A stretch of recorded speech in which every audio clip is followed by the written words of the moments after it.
What's up, and welcome back to Free Cash Flow. It's Jay here.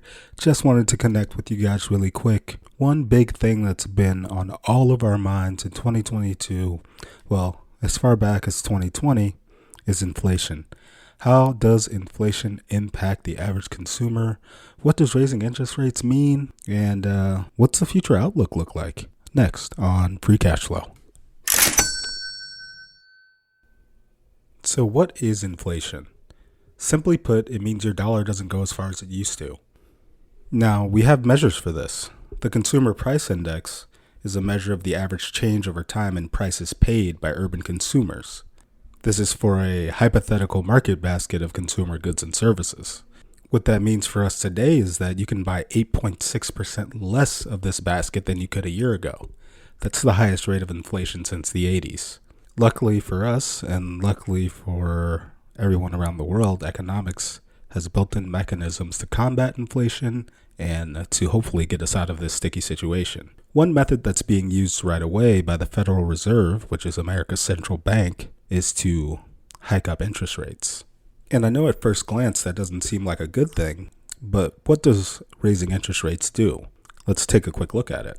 Well, raising interest rates makes the cost of borrowing money a lot higher, especially the more money you're looking to borrow. This means that everyone from the banks to business to the average consumer has a higher cost of capital. And this means that consumer and business activity will hopefully take a dive. Now, why would you want that to happen? Because they're looking to change the supply and demand dynamics of the economy at the moment. And hopefully this change in dynamics will lower prices and curb inflation. Now, a good example of the supply and chain dynamics is always the housing market. Over the last year, you've heard that everyone's been looking to get a house, and there's limited supply, and prices have been through the roof. The housing market has always been a great indicator of the economy, of inflation, and it also skews inflation a bit because homes tend to be a little bit more expensive. So if you want to keep an eye on inflation or just a general idea of what's going on, you can look at the Case-Shiller Home Pricing Index. They have plenty of charts,